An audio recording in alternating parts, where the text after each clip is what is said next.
Yeah. You know, one of those peaks there is called Walter Peak, Sam. Yeah, I know. Yeah, Can- that's. I think that's that one. Oh, okay. I think that's Walter Peak. Anyway, so as you can see here, we have Lake Wakatipu as well. Before Lake Wakatipu was Lake Wakatipu, it was Wakatipu Glacier. Now, if you look over here at Sissel Peak, the top half is smoothed over. Not a lot of vegetation up there. Does anyone want to guess why? Yada, yada, yada. Well, actually, because that's where the glacier's height met the mountain. So right about there, at that stopping point, you keep following your eyes down, you'll start seeing some scratches and stuff in the mountain. Those are called horizontal striations from the glacier moving back and forth. Once it finally came to a full recession and melted completely, it formed Lake Wakatipu. And then you're like, does anyone know any like cool facts about Lake Wakatipu? Yada yada. No, I don't know anything about Lake Wakatipu. Yada. Well, Lake Wakatipu, its deepest point is 380 meters deep, so you could fit the Eiffel Tower, Empire State Building, and the Auckland Sky Tower completely underwater, and all three of them would be Wow. completely submerged. Wow. And the lowest point here in Queenstown is 70 meters below sea level. And then you go on to and then you move on to the next board, and you go, there's also some more interesting facts about Lake Wakatipu. It is one of the only lakes in the world that has its own high tide and low tide. It has no connection to salt water whatsoever, or the lunar. I just usually say or the moon, but I said like lunar something. Lunar pull. Yeah, the lunar pull. So why is that? Well, let me explain it to you, Richard.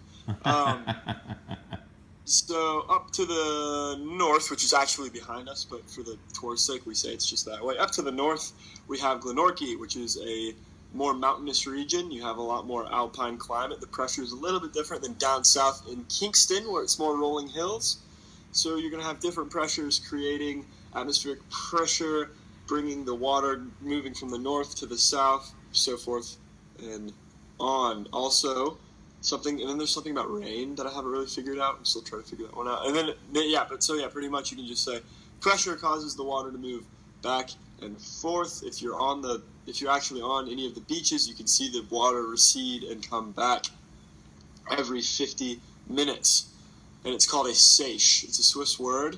It's the similar effect to if you sit in the bathtub and you quickly move to the other end, the water's going to slosh back and forth. I do that all the time. Yeah, so a seiche. I'm stationed. Yeah, it's called a seiche. There you go. And actually, there's a Maori story about why the water does that, why the water moves. So there's the scientific version of a seiche, and then there's the giantist version, which is when Lake Wakatipu was a glacier, there was a giant. I forget his name, but there was a giant sleeping and living on top of the glacier. Once it melted, he went down in the bottom of the water, and something about he met his Maori maiden, and then she left, and he was super lonely, so he just went to sleep at the bottom of the lake, and his heart is at the bottom of the lake, and the reason why the water moves is because it pulses every 50 minutes in search of his maiden or something like that. Yeah.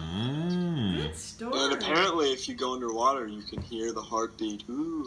Also, a cool fact about Lake Wakatipu: you can actually paddle to the middle of the lake, take a cup, put it in the water, and take a drink. It's that pure and clear. Just stay away from the beaches down at Queenstown. Lots of dogs, lots of ducks, and so forth. But yeah, you can actually go out in the middle of the water. You have learned a lot in a week. Fantastic. Yeah, and there's more. And then we go over. And then we go over the moa and the Haast eagle and the first people of New Zealand. I'm not going to say it like a tour guide. I'm just going to pretty much just say it. So the Maori were the first people here in New Zealand, and they they were the first people here in Queenstown area, pretty much in New Zealand as a whole. They came in search for greenstone, which is also called punamu, and they thought that it would be on the west coast, so they moved from east to west. And on the way here in New Zealand, we had a indigenous species of trees called the beech tree, and they grew in massive clumps here and there scattered around the land. And in order for the Maori to move from east to west, they burned trails. So they got rid of the beech tree population, not to a full extent, but enough that it scared a very famous bird in New Zealand out of its habitat, and the bird is called a moa. Yes. Have you guys heard the moa? We remember the moas, yeah. Yeah, so... They used to attack us. No, that was the Kias. Oh, the Kia. Okay. The Kia. The moa... where am I going with the moa? Yeah, the moa... So the Maori were like, oh, look at all these moa, let's eat them. So they started hunting them. Near extinction, and then the Haast eagle also, which is like an insane... It's the world's largest bird of prey. It's extinct, but of its time, it was the world's largest bird of prey. Its wingspan was, I'm trying to compare it to the deck, but from like that green bush, yeah, like this berry bush is like how long its wingspan was. Pretty big bird.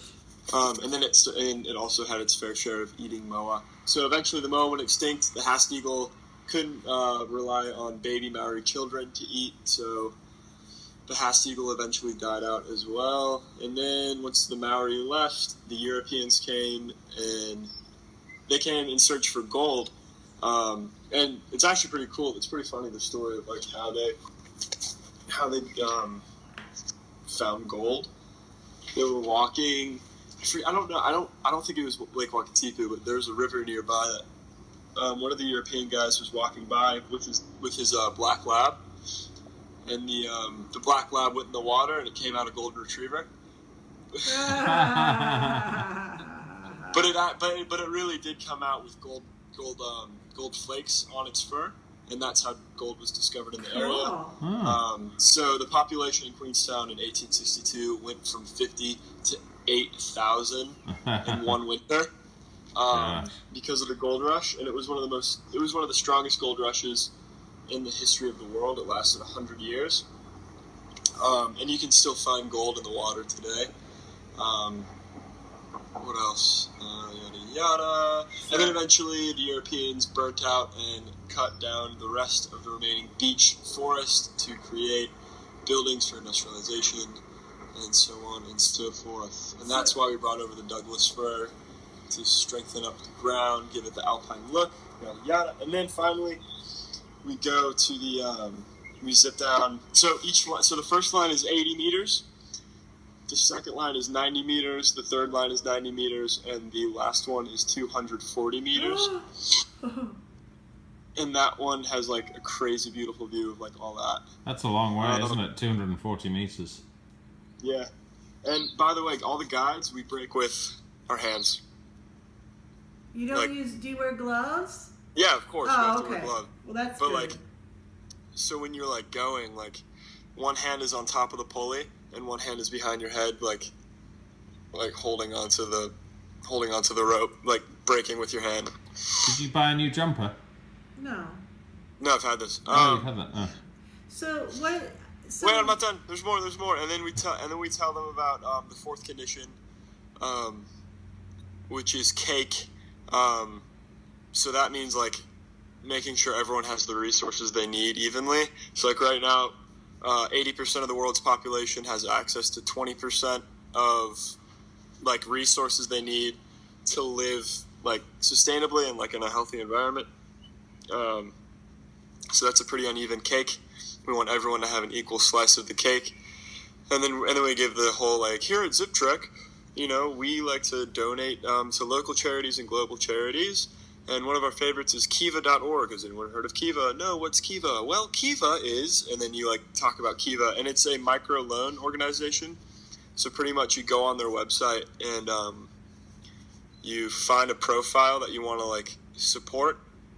It could be like someone trying to start a grocery store in a third world country, and you donate a minimum of $25 US. And once that person gets their lump sum for like donations, and once they start making a profit, then they pay Kiva back, and Kiva gives you back your money that you put in. And you can either go out and treat yourself with the $25 you got back, or you can keep the money in the system and use it for another profile. Cool. Which is pretty cool. And then we say, and then we like look at all the guests, and we say, well, without you guys coming out today, Zip Trek wouldn't be able to afford to pay all these to pay all these organizations to donate. So basically, for the last hour and a half, you all have been doing charity work, and they all just like start smiling and they're like, "What?" Because I mean, technically, yeah, have been because part of the money that they paid to go on the zip trek is going towards these organizations. Yeah. That's cool.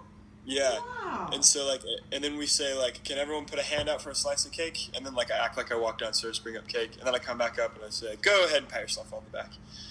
And then they pat themselves on the back. And then we walk downstairs, de-wedgify, get the harnesses off, and then we start the walk back. And then, last but not least, right before we leave, there's a Maori phrase on like a board that we like to close out with. Oh god, let's see if I can remember it. It's Manaki Whanua, Manaki Tangata, Hari Whakamua, which is care for the land, care for the people, and move forward. Huh.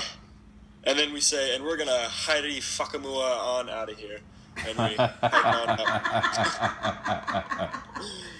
And we hike on up. It's like a 5 to 10 minute hike. It's a thigh burner. And we have to carry all of the guests' harnesses. Oh, so it's like 5 and 5 harnesses on each one. So Sam, how much does it cost for one guest to do that whole thing you described? So that's the 4-line tour. That's the MOA. I think it's 130. I think it's 130. But yeah. But you can do a smaller one than that if you want. No, MOA is the smallest. The longer one is the Kia. That one has the 5th zip line, which is also I think 320 meters, and then the 6th one is the world's steepest. It's the world's fastest and steepest zip line, which I haven't been trained on how to brake on that one yet. It actually has like a net and a totally different braking system that we use for that one because the people come in so hot. They go like 73 kilometers an hour, I think. Gosh. Yeah. And the drop is like a 30-degree angle, like straight off the platform. So like the platform's there, and it's just wow. And then also like all around the course. So like there's like the Nevis swing is like right around the corner. There's a helicopter pad like right there, and all throughout the whole entire course, it's like pretty popular mountain biking. So there's like double black diamond like steep hills for like mountain biking and all that, and like so you see like all these guys flying in and out like doing all these crazy tricks, and you see people just like crash and eat it. It's pretty cool. But yeah, it's a good job. Like you get to like everyone like at the end of the tour, you know, like. And my guide partner yesterday was Lily, so that was pretty fun. And like at the end of the whole thing, like, you know, they come up to you, shake your hand, and they're like, "Oh wow, like thank you so much." And like I met this American couple who is like, I think they're in their like mid-70s, and they just like went on the zip trek course, which was pretty cool. And their goal is to go to all 7 continents, and they still have to do South America and Antarctica. Those are the last 2 they have to get done. Wow. And yeah, and I talked to the guy, and he was like, yeah, you know, you never want to stop traveling because once you stop, you might as well just put your foot in the grave, right? And he was like 75 years old saying that, and I was like, I hope. And he was like, you know, we've told our kids that they're not getting any money when we pass away. We're using all of it. Where were they from? Do you remember? They live in Fargo, North Dakota. Yeah. Oh wow. Yeah. So Sam, do you think you're going to do this job for the whole time, the whole 9 months? Yeah, probably. If it doesn't do me in, yeah, probably. Well, yeah, you gotta make. So, do they feed you, or do you have to buy your own lunch? Bring your own food. Yeah. You bring your own food. Yeah. So. What are you doing? What are you doing for that? Yesterday I had like 2 burritos and a half because we had burritos the other night, so we used just leftover burritos. Just been making like fat sandwiches, and you know I'll go up to the Skyline because the Skyline is like a pretty like it's a cool like little shopping area. It's a tourist trap, but they also sell like power bars and stuff. So I'll go get like a power bar, or, like a smoothie or something. So. Can you get a discount there as a staff member or not? Probably, but I haven't like looked into it yet. Okay. Everything okay with your bank account, Sam? Have you got that sorted? I just haven't gotten my debit card yet or my ATM card sent to me yet. So I'm gonna go into ANZ today, ANZ. And, but the money, do you know the money is in there at least? I mean, I'm pretty sure. I have to Yeah. get my online bank account situation figured out. Yeah. Okay. So you were walking everywhere?